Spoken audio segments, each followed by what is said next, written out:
Mr. Chairman, I tell you, knowing that you for many years had picked up more and more support for your bill, legislation to audit the Federal Reserve, I mean, I wish truthfully, and it has nothing to do with you gentlemen here today, but I'm telling you that the distrust out here by the American people is as deep and severe as I've ever seen. And it does not only Congress itself, not only the administration, but the Federal Reserve is just at this point at a very low ebb as it relates to trust. And I'm not talking about you personally.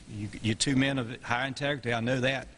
But right now, the Federal Reserve is not held in high esteem by many people in this country. I'll yield back. I thank the gentleman. I have a few short questions, and then we'll finish up. The one thing is, on a follow-up on what Mr. Jones says, is the confidence is very low.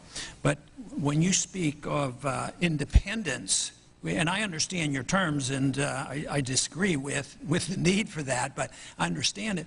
But what people hear when you say independence, they hear secrecy. You know, you're going to keep it from us. And like the point I made at the beginning, the SEC is to pressure companies to reveal information, where the Federal Reserve does the opposite.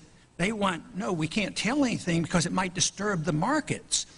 But I do have one question. During the crisis, or any time that you're aware of, has the Federal Reserve or Treasury participated in any gold swaps arrangements? We don't. The Federal Reserve does not own any gold at all. We have not owned gold since 1934. So we have not engaged in any gold swaps. But it appears on your balance sheet that you hold gold. What appears on our balance sheet is gold certificates. When we turned before 1934, the Federal Reserve did own gold. We turned that over by law to the Treasury and received in return for that gold certificates.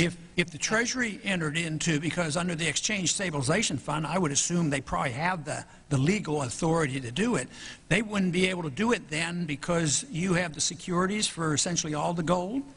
No, we have no interest in the gold that is owned by the Treasury.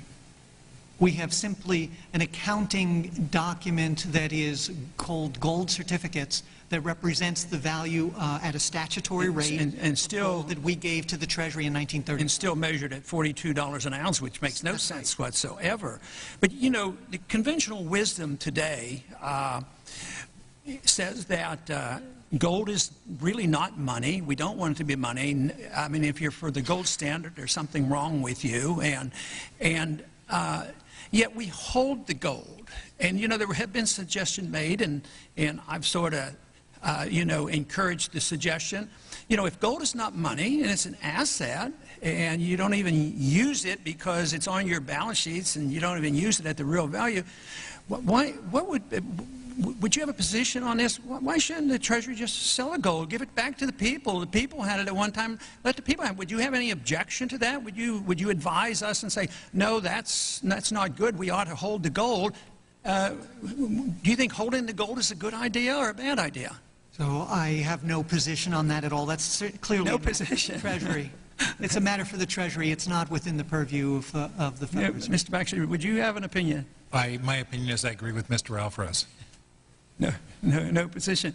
Well, it's amazing because I've asked questions of the Federal Reserve, you know, the members of the board for years, and whether it's been Mr. Greenspan, I can't recall exactly whether I've asked Mr. Bernanke, but it's always, well, no, we have to hold on to these assets. But if it's not money and we don't need it, we're not going on a gold standard, I mean, I would think that they shouldn't be holding it.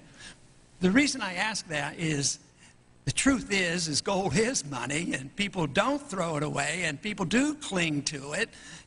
But I would be really, there's a lot of people who suspect, because of this lack of transparency, that there's been a tremendous amount of gold swaps and loans made, and central banks sold a lot of gold after these the last 10 years. A lot of the gold has left the West and has gone to the East. And the central banks that now have positive trade balances, they buy up the gold. There has to be a message in there and a significance, even for those who don't want the restraints of gold. It has to be a message out there that we should look at, because we're in a financial mess. And it has to do with our monetary system, and it's being reflected today in rising prices and a weak economy. And just printing all this money isn't doing any good. All this stuff that's been done for 3 years, and you look at the economic statistics now, they're horrible. And these people who lost their jobs, they're still unemployed. The people who bought stocks in the year 2000, if they held on, they probably haven't even broken even. They probably lost purchasing power. So eventually, I know this is off the subject a little bit, but it is reflected only in that we don't know exactly what goes on. And people, when they don't know, then they get suspicious, and they say, well, it's kept secret from us. Why aren't we allowed to know? And we just march on.